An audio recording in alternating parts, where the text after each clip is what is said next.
Two of the most dynamic brands in the global automotive market are definitely Jaguar and Land Rover.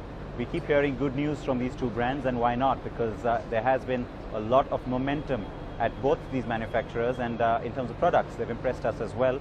And it's great to see a strong showing from them here at the Delhi Auto Expo. Joining us to talk more about the brands and their performance is the CEO, Mr. Ralph Speth. Great to see you, and welcome to Delhi. Thank you very much, and we show very good cars. We are going to launch the flagship Range Rover, long wheelbase, autobiography black. We are showing the XJ, and we are showing a concept car and the F-Type Coupe, a stunning coupe. These are nice flagships for both your brands, and it's great to see the coupe here in the flesh now in India. What is the immediate focus for you when it comes to the Indian market? Because you've named it your second home market a long time back. What's going to be the big focus, let's say, in this year for you? Yeah, we are absolutely committed to the Indian market, and we are investing more. First of all, we are also now launching today, or highlighting today, that we will produce our third vehicle now in India. The flagship XJ will be produced in India with immediate effect. So, another step. And in addition, we also want to bring our vehicles closer to the customer. That means at the moment we have 19 dealerships in 17 cities, and at the end of the fiscal year we will have 24. So you see, we are committed, and we continuously strengthen this commitment. Over the last the last couple of years in particular, we've heard great news coming from both the brands in terms of not just product but also profitability. This year, do we see you putting some of that money back into the business? Are you looking at maybe taking a little bit of a hit short term on profitability so that you can build the brands for the future? We don't take a hit on profitability, but we invest whatever we do have available in a further product development.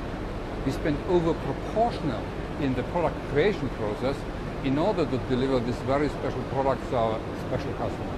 Production of engines, that's been another big focus area. We've seen a sustained effort from you on. Where is the company today when it comes to future engines, and how soon do you see some of those engines coming on stream? As you know, we are developing our own engine, and not only that we develop it, what we do already, but we also will produce our own engines in the future. We will open up our new engine manufacturing center at the end of this calendar year. Would you see that making a huge difference in terms of where the company goes in the future, because it gives you a lot more flexibility, a lot more room to develop certain kinds of products? Yes, absolutely. We get with the strong power and the support of the Tata company, of our parent company, we get the support and the freedom really to transform our business, and therefore also to go for further sustainable, profitable growth. There's a couple of areas where I know you're focusing your attention now. Let me start by talking about China. That has been a focus area for some time. It's only going to get bigger perhaps. When it comes to the Chinese market, in terms of the kind of product range that you currently have, would you say you're well set up to take it further, or do you need to look at maybe some other segments as well? Yeah, first of all, you know that we do have a joint venture with the Chery car company, and we will produce vehicles in China. That will be a win-win situation for China and Jaguar Land Rover. And we are investing heavily, and we are delivering also the latest technology to China. Therefore, I guess we are very well set up. But China, on the other hand, is not the only area where we are growing. Last year, we grew by 19% on a global basis, and nicely spread across all our regions. Even in Europe, where you see a certain recession, we had an opportunity to grow. And your car went in and won the sports car, or the car of the year in Germany. So that was a very big thing. I know it brought a smile to your face.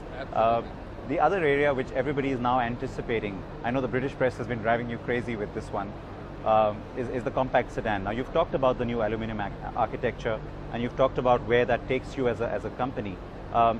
Those investments are also going to pay dividends in the future for you, aren't they? Yeah, definitely. The automotive business is a business where you do have to do huge investment upfront in order to harvest 3-4 years later. We are doing these kind of investments purposely in order to solidify our company, make it bigger, make it more powerful, so that we also can weather better the wind. Is there a sense of pride within the management at Jaguar Land Rover on the role you play for Tata Motors, not just in terms of the profits? Sure, we've talked about that in the past, but in terms of what it does for Tata Motors on a global scale. I guess, are we proud? I guess we see what we can do, but we also know that without our parent company, Jaguar Land Rover wouldn't even exist anymore. And I guess on behalf of all the Jaguar Land Rover team, I only can say thank you very much, because without Ratan and Osiris, this company wouldn't exist anymore. Overall, nevertheless, we see also within Tata that we are only a small company. Yeah, a small company, but a special company, and I hope that also in the future we can rely on Tata. We always call them the crown jewels, these two brands, and I think that's with good reason. What about the fact that there was some talk about how in the future, as Jaguar Land Rover start to look at maybe more compact segments, because globally we are seeing most of the luxury brands focusing more and more on compact vehicles. Would you see some synergies in terms of maybe not platforms but technologies with Tata Motors as well, or manufacturing? Yeah, at the moment we don't. We do have totally different product portfolios, Sure. and therefore there's hardly any overlap. Now, Jaguar Land Rover cannot grow extensively in every and each area. We have to be very, very careful and set clear priorities in order what we want to do. We can grow horizontally, we can grow vertically. There are a lot of options. We are checking all of them. All right, so let me end this by asking you your key priorities for the next foreseeable future, let's say about the next 12 to 18 months. Based on the product strengths and based on the demand, we want to continue and follow that way to develop more of these very special DNA cars.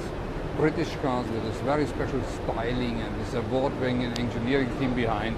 And if we really can continue to deliver very special products, very special experience to our customers, then I think we also will write a good success story. I look forward to all those vehicles. I can tell you, I get a smile on my face as well when I get to drive some of them. So, Dr. Speth, pleasure as always, and good to see you here in Delhi. We hope to see you again soon. Okay, thanks a lot. Thank you.